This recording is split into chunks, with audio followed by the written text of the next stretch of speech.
Welcome to your mission. आज आम वैदिक सभ्यतार केतगुड़े इंपोर्टाट क्वेश्चन डिस्कसन करवा जहाँकि तुम एग्जाम पॉइंट ऑफ व्यू बहुत इंपोर्टाट। प्रथम क्वेश्चन, वेद शब्द संस्कृतर केउं शब्दरू आसीछि?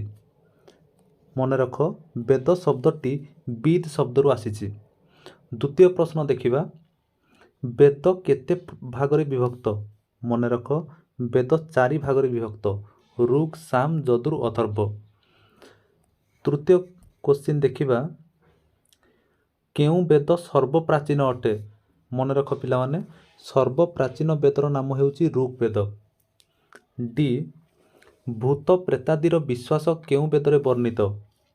मन रख, अथर्व वेदरे भूत प्रेतादी, गुणी, गारेडी एई सब विषय वर्णना करा जायछि। ई, वैदिक जुगरे परिवार मुख्य को कौन कहा जाउथिला? मन रख, कुलपति। एफ, केउं जुगरे जाति प्रथा सृष्टि होइथिला? मन रख, परवर्ती वैदिक जुगरे जाति प्रथार सृष्टि होइथिला। जी, चतुराश्रम केउं जुगरे सृष्टि होइथिला? मन रख, चतुराश्रम परवर्ती वैदिक जुगरे सृष्टि होइथिला। एच देखिबा, केउं जुगरे प्रकृति उपासना प्रचलित थिला? मन रख, प्रकृति उपासना ऋग वैदिक जुगरे प्रचलित थिला। आई, ब्रह्मा, विष्णु, महेश्वर पूजा केबे प्रचलित थिला? मन रख, परवर्ती वैदिक जुगरे ब्रह्मा, विष्णु, महेश्वर को पूजा करा जाउथिला। जे, ब्राह्मण मानकर प्राधान्य केउं जुगरे वृद्धि पाइला? मन रख, परवर्ती वैदिक जुगरे ब्राह्मण मानकर प्राधान्य वृद्धि पाइथिला। के, आर्य माने व्यवहार करुथिबा मुद्रार नाम कौन? मन रख, निष्क। एही मुद्राटा आर्य माने व्यवहार करुथिले। एल, ग्रामर मुख्य को कौन कहा जाउथिला? मन रख, ऋग वैदिक जुगरे ग्रामर मुख्य को कहा जाउथिला ग्रामणी। परवर्ती प्रश्न, केते गुड़िए ग्राम को नहीं कौन गठित होइथिला? मन रख, केते गुड़िए ग्राम को नहीं कि गठित होइथिला 20। एन, राजतंत्र बा राज्यर मुख्य थिले किए? मन रख, राजा। राजा होउचंती राजतंत्र बा राज्यर मुख्य। ओ, राजा प्रजा मानक ठारू आदाय करुथिबा करर नाम कौन थिला? मन रख, बळी। पी, वैदिक जुगर मुख्य राजनैतिक संगठनर नाम कौन? मन रख, सभा। एटा होची ऋग वैदिक जुगरे मुख्य राजनैतिक संगठन थिला। क्यू, वैदिक जुगर जनप्रिय राजनैतिक संगठनर नाम कौन थिला? सबुठारु बहुत पॉपुलर थिला समिति। ओके, पिला माने तुमरो एमिति किछि क्वेश्चन आसीबो जार उत्तर तुमको गोटे शब्द देवाकू पड़िबो। जेमिति कि 2 नंबर ए रे देख, आर्य मानकर पवित्र धर्म ग्रंथर नाम कौन? तार नाम हेउची पिला माने वेद। बी, वेद शब्दर अर्थ कौन? मन रख, तार अर्थ हेउची ज्ञान। सी, वेद शब्द केउं संस्कृत शब्दरू आसी अछि? मन रख, यह संस्कृत शब्द विद्रु आसीछि जार अर्थ हेउची जानिबा बा ज्ञान आहरण करिबा। डी, आर्य माने प्रथमे केउं अंचल रे बसति स्थापन करिथिले? मन रख, आर्य माने प्रथमे सप्त सिंधु बा ब्रह्मावर्त अंचल रे बसति स्थापन करिथिले। ई, वैदिक जुगरे परिवार मुख्य को कौन कहा जाउथिला? मन रख, ऋग वैदिक जुगरे परिवार मुख्य को कुलप बा कुलपति बा गृहपति कहा जाउथिला। एफ, आर्य माने पान करुथिबा विभिन्न शस्यरू प्रस्तुत मद्यर नाम कौन थिला? मन रख, आर्य माने सुरा नामक एक मद्य प्रस्तुत करुथिले एवं ताकू पान करुथिले। जी, यज्ञ इत्यादि शुभ कर्म रे आर्य माने व्यवहार करुथिबा मद्यर नाम कौन थिला? मन रख, ସେମାନେ ଯଜ୍ଞରେ ବ୍ୟବହୃତ କରୁଥିବା ମଦ୍ୟର ନାମ ହେଉଛି ସୋମରସ ଥିଲା। ଏଚ୍ ଆର୍ଯ୍ୟମାନେ କଟି ତଳକୁ ପିନ୍ଧୁଥିବା ବସ୍ତ୍ରକୁ କ'ଣ ବୋଲି କହୁଥିଲେ? ମନେ ରଖ, ତାକୁ ନିବି ବା ନିମ୍ନବାସ କହୁଥିଲେ। ଆଇ କେଉଁଥିରେ ବୈଦିକ ଆର୍ଯ୍ୟମାନେ ବ୍ୟବହାର କରୁଥିବା ବିଭିନ୍ନ ପ୍ରକାର ହଳ ସମ୍ପର୍କରେ ବର୍ଣ୍ଣନା କରାଯାଇଛି? ମନେ ରଖ, ସଂହିତାରେ ବିଭିନ୍ନ ପ୍ରକାରର ହଳ ସମ୍ପର୍କରେ ବର୍ଣ୍ଣନା କରାଯାଇଛି ଯାହାକି ବୈଦିକ ଆର୍ଯ୍ୟମାନେ ବ୍ୟବହାର କରୁଥିଲେ। ଯେ ଆର୍ଯ୍ୟମାନଙ୍କର ଗୁରୁକୁଳାଶ୍ରମକୁ କାହା ସହିତ ତୁଳନା କରାଯାଏ?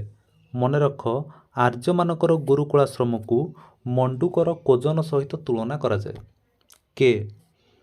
କେଉଁ ବୈଦିକ ଯୁଗରେ ଜାତି ପ୍ରଥା ନଥିଲା?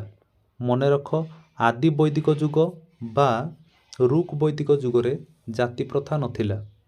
ଏଲ୍ ଜନପଦର ମୁଖ୍ୟକୁ କ'ଣ କୁହାଯାଉଥିଲା? ମନେ ରଖ, ଜନପଦର ମୁଖ୍ୟକୁ ରାଜନ କୁହାଯାଉଥିଲା। ଏବେ ଦେଖିବା ଏମ୍ ବୈଦିକ ଯୁଗରେ ମୁଖ୍ୟ ବନ୍ୟାଧିକାରୀଙ୍କୁ କ'ଣ ବୋଲି କୁହାଯାଉଥିଲା? ମନେ ରଖ, ମୁଖ୍ୟ ବନ୍ୟାଧିକାରୀଙ୍କୁ ଗୋବିକୃତ କୁହାଯାଉଥିଲା। ଏନ୍ ବୈଦିକ ଯୁଗରେ ବୟୋଜ୍ୟେଷ୍ଠ ଲୋକମାନଙ୍କୁ ନେଇ ଗଠିତ ରାଜନୈତିକ ସଂଗଠନକୁ କ'ଣ କୁହାଯାଉଥିଲା? ତାକୁ ସଭା କୁହାଯାଉଥିଲା, ଯେଉଁଥିରେ ବୟୋଜ୍ୟେଷ୍ଠ ବ୍ୟକ୍ତିମାନେ ଅଂଶଗ୍ରହଣ କରିପାରୁଥିଲେ। ଓ ବୈଦିକ ଯୁଗରେ ସବୁଠାରୁ ରାଜନୈତିକ ଜନପ୍ରିୟ ସଂଗଠନର ନାମ କ'ଣ ଥିଲା? ମନେ ରଖ, ସବୁଠାରୁ ମୋଷ୍ଟ ପପୁଲାର ରାଜନୈତିକ ସଂଗଠନର ନାଁ ଥିଲା ସମିତି। ପି ଗଣର ଅର୍ଥ କ'ଣ? ମନେ ରଖ, ବ୍ୟକ୍ତି ସମୂହ, ତାକୁ କୁହାଯାଉଥିଲା ଗଣ। କ୍ୟୁ କାହା ଯୋଗୁଁ ବୈଦିକ ଯୁଗରେ କୃଷିର ଉନ୍ନତି ହୋଇପାରିଥିବା କଥା ପ୍ରଫେସର ଡି କୋଶାମ୍ବୀ କହିଛନ୍ତି? ମନେ ରଖ, ଲୁହା ଫାଳ ଦ୍ୱାରା କୃଷିର ଉନ୍ନତି ହୋଇଥିଲା ବୋଲି ପ୍ରଫେସର ଡି କୋଶାମ୍ବୀ କହିଛନ୍ତି। ଏବେ ଦେଖିବା ଏସ୍ ଋକ୍ ବୈଦିକ ଯୁଗର ଆର୍ଯ୍ୟମାନେ କେଉଁ ଧର୍ମ ଧାରଣାରେ ବିଶ୍ୱାସ କରୁଥିଲେ? ମନେ ରଖ, ଋକ୍ ବୈଦିକ ଯୁଗର ଆର୍ଯ୍ୟମାନେ ମୁଖ୍ୟତଃ ଏକେଶ୍ୱରବାଦକୁ ବିଶ୍ୱାସ କରୁଥିଲେ। ଟି ଜାତି ପ୍ରଥା କେବେ ସୃଷ୍ଟି ହୋଇଥିଲା? ମନେ ରଖ, ପରବର୍ତ୍ତୀ ବୈଦିକ ଯୁଗରେ ଜାତି ପ୍ରଥା ସୃଷ୍ଟି ହୋଇଥିଲା। ୟୁ ବୈଦିକ ଯୁଗରେ ରାଜାମାନଙ୍କୁ ମିଳୁଥିବା କରର ନାମ କ'ଣ ଥିଲା? ତାର ନାମ ଥିଲା ବଳି, ଶୁଳ୍କ ବା ଭାଗ। ଭି କେଉଁ ଯୁଗରେ ବ୍ରାହ୍ମଣମାନଙ୍କର ପ୍ରତିପତ୍ତି ବୃଦ୍ଧି ପାଇଲା? ମନେ ରଖ, ପରବର୍ତ୍ତୀ ବୈଦିକ ଯୁଗରେ ବ୍ରାହ୍ମଣମାନଙ୍କର ପ୍ରତିପତ୍ତି ବୃଦ୍ଧି ପାଇଥିଲା। ପିଲାମାନେ, ତୁମର ଏମିତି କିଛି କୋଶ୍ଚିନ୍ ଆସିବ ଯାହାର ବାକ୍ୟଟି ଭୁଲ ଥିବ, ତୁମେ ତାକୁ ଠିକ୍ କରିବାକୁ ପଡ଼ିବ। ଯେପରି ଏରେ ଦିଆଯାଇଛି, ଆର୍ଯ୍ୟମାନଙ୍କ ଦ୍ୱାରା ପରାଜିତ ହୋଇଥିବା ଲୋକମାନଙ୍କୁ ଅନାର୍ଯ୍ୟ ରୂପେ ପରିଗଣିତ କରାଯାଉଥିଲା। ମନେ ରଖ, ସେମାନଙ୍କୁ ଅନାର୍ଯ୍ୟ କୁହାଯାଉନଥିଲା, ସେମାନଙ୍କୁ ଦାସ, ଦସ୍ୟୁ ବା ଭୃତ୍ୟ କୁହାଯାଉଥିଲା। ବି ଆର୍ଯ୍ୟମାନେ ଉତ୍ତରୀୟ ରୂପେ ବ୍ୟବହାର କରୁଥିବା ବସ୍ତ୍ରକୁ ନିବି କୁହାଯାଉଥିଲା। ମନେ ରଖ, ତାକୁ ନିବି ନୁହଁ, ତାକୁ ଅଧିବାସ, ଅତକ୍ ବା ଦ୍ରାପି କୁହାଯାଉଥିଲା। ସି ଆଦି ବୈଦିକ ଯୁଗର ନାରୀମାନଙ୍କ ମଧ୍ୟରେ ଶକୁନ୍ତଳା ପ୍ରସିଦ୍ଧ ଅର୍ଜନ କରିଥିଲେ। ମନେ ରଖ, ଆଦି ବୈଦିକ ଯୁଗର ନାରୀମାନଙ୍କ ମଧ୍ୟରେ ଆମେ ଦେଖିବାକୁ ପାଇବା ଗାର୍ଗୀ, ମୈତ୍ରେୟୀ, ଆପାଲା, ବିଶ୍ୱବାରା, ଲୋପାମୁଦ୍ରା, ଘୋଷା, ସିକତା, ଏମାନେ ସବୁ ପ୍ରସିଦ୍ଧ ଅର୍ଜନ କରିଥିଲେ। କିନ୍ତୁ ଆମର ଯେଉଁ ଦିଆଯାଇଛି ଶକୁନ୍ତଳା, ଏହି ଶକୁନ୍ତଳାଟା ଭୁଲ।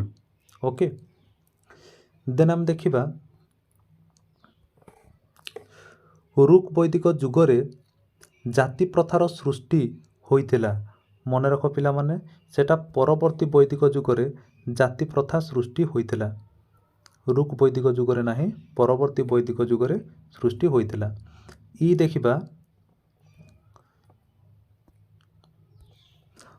ପରବର୍ତ୍ତୀ ବୈଦିକ ଯୁଗରେ ନାରୀମାନେ ମନ୍ତ୍ର ରଚନା କରିଥିଲେ।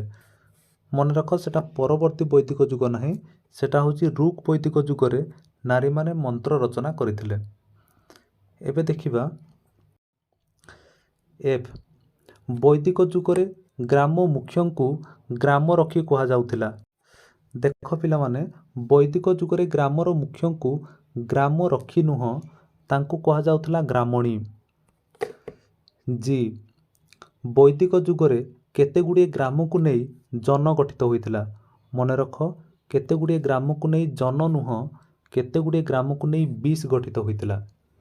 ଏଚ୍, ରାଜନ ଥିଲେ ବିଶର ମୁଖ୍ୟ। ମନେ ରଖ, ରାଜନ ବିଶର ମୁଖ୍ୟ ନଥିଲେ, ସେ ଥିଲେ ଜନପଦର ମୁଖ୍ୟ। ଆଇ, ବୈଦିକ ଯୁଗରେ କୋଷାଧ୍ୟକ୍ଷ କାର୍ଯ୍ୟ ନିର୍ବାହ କରୁଥିଲେ ଭାଗଦୁଗ। ମନେ ରଖ, କୋଷାଧ୍ୟକ୍ଷର କାର୍ଯ୍ୟ ଭାଗଦୁଗ ନିର୍ବାହ କରୁନଥିଲେ, କାର୍ଯ୍ୟ ନିର୍ବାହ କରୁଥିଲେ କିଏ? ସଂଗ୍ରହିତା। କୋଷାଧ୍ୟକ୍ଷର କାର୍ଯ୍ୟ ନିର୍ବାହ କରୁଥିଲେ ସଂଗ୍ରହିତା। ଯେ, ବୈଦିକ ଯୁଗରେ ସୀମାନ୍ତର ଶାସନକର୍ତ୍ତାଙ୍କୁ ସେନାନୀ କୁହାଯାଉଥିଲା। ମନେ ରଖ, ତାଙ୍କୁ ସେନାନୀ ନାହିଁ, ତାଙ୍କୁ ସ୍ଥପତି କୁହାଯାଉଥିଲା। କେ, ସମିତିର ମୁଖ୍ୟଙ୍କୁ ସଭାପତି କୁହାଯାଉଥିଲା। ମନେ ରଖ, ସମିତିର ମୁଖ୍ୟଙ୍କୁ ସଭାପତି ନୁହଁ, ତାଙ୍କୁ ପତି ବା ଇଶାଣ କୁହାଯାଉଥିଲା। ଏଲ୍, ଆର୍ଯ୍ୟମାନେ ଇନ୍ଦ୍ରଙ୍କୁ ଗାଈ ନିମନ୍ତେ ପୂଜା କରୁଥିଲେ। ମନେ ରଖ, ଇନ୍ଦ୍ରଙ୍କୁ ଗାଈ ନିମନ୍ତେ ନୁହଁ, ଇନ୍ଦ୍ରଙ୍କୁ ସେମାନେ ପୂଜା କରୁଥିଲେ ବେସିକାଲି ଜଳ ନିମନ୍ତେ। ଓ, ପରବର୍ତ୍ତୀ ବୈଦିକ ଯୁଗରେ ଜାତିପ୍ରଥା ସୃଷ୍ଟି ହୋଇଥିବା କଥା ଅଗ୍ନି ସୂକ୍ତରୁ ଜଣାପଡ଼ିଥାଏ। ମନେ ରଖ ପିଲାମାନେ, ଅଗ୍ନି ସୂକ୍ତରୁ ନୁହଁ, ସେଟା ପୁରୁଷ ସୂକ୍ତରୁ ଜାତିପ୍ରଥା ସୃଷ୍ଟି ହୋଇଥିବା କଥା ଆମେ ଜାଣିପାରନ୍ତି। ପି, ପରବର୍ତ୍ତୀ ଯୁଗରେ ବିଷ୍ଣୁଙ୍କୁ ସମସ୍ତ କାରଣର ମୂଳଧାର ରୂପେ ଗଣନା କରାଗଲା। ମନେ ରଖ, ବିଷ୍ଣୁଙ୍କୁ ନୁହଁ, ପରବର୍ତ୍ତୀ ବୈଦିକ ଯୁଗରେ ଆମେ ଦେଖିବାକୁ ପାଇବା ବ୍ରହ୍ମାଙ୍କୁ ସମସ୍ତ କାରଣର ମୂଳଧାର ରୂପେ ଗଣନା କରାଗଲା।